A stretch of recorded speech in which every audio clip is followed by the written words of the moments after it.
range. This trade here is interesting. You'll notice that we were not in a range. Of course, when it initiated the trade, it didn't know that. It probably suspected or felt it was going to be another sideways range trading period. But that's not what happened. Things got a little bit out of control here.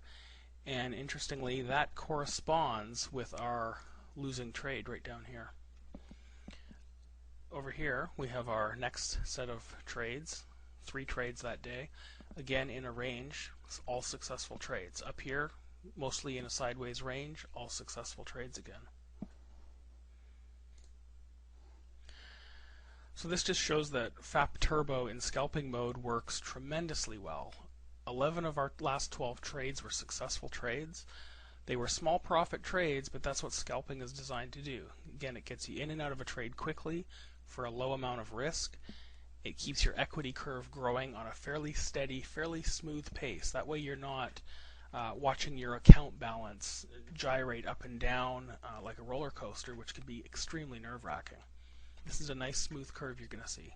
But in order for that to happen, you have to have a broker that has decent spreads. If the spreads are too big between the bid and the ask, the robot will simply not place any trades. So here in our period from the 9th to the 18th, we had, I believe, 5 trading days, because it doesn't trade on Friday, Saturday, or Sunday. So during that 5 trading days, we had 12 trades. If the spreads are too wide for the robot to trade, it simply won't place any trades, and you'll be sitting there wondering, why is my robot not trading? It's probably one of the most common questions people have with Fap Turbo. They buy the robot, they throw some random broker on there. I don't know how they choose the brokers. Actually, the broker that's recommended by Fap Turbo is not something I would recommend. Don't go with FXDD. At the time when Fap Turbo first came out, they recommended the broker. It was actually doing a great job at that time. But brokers change, and we need to be ready to change with them. So currently, FXDD is not performing all that well. Its spreads are a little bit too wide for Fap Turbo to execute well on, so it doesn't place very many trades. But if you trade with the right broker, you will get trades, as I'm demonstrating here, and the trades are profitable. Now, as I said, brokers often change. What was a great broker a couple months ago might not be so good today. It's not that they're necessarily evil or bad. Well, some of them are, but it's not that they're generally evil or bad or anything. It's just that the spreads that they may be able to offer you might not be suitable for Fap Turbo. So sometimes you have to switch brokers. One of the things we do inside the Fap Turbo Expert Guide is we stay on top of the brokers as much as we can.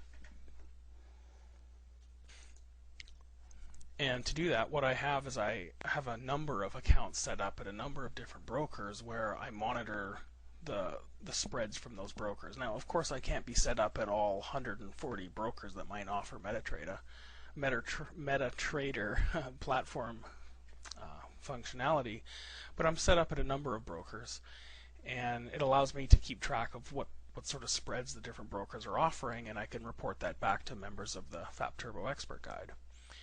Now, one last thing I want to comment on is you'll notice the profits over here are fairly small for each of the individual trades. There's 2 reasons for that. I mentioned one already, that Fap Turbo in scalper mode is designed to take a whole bunch of small trades, small profit trades, as a way of minimizing its exposure. The other reason is that because I have my personal funds spread across so many brokers to allow me to monitor so many different brokers, I purposely set my position size for each trade to be a very small amount. It's a way for me to limit my risk because I have to deal with so many different brokers.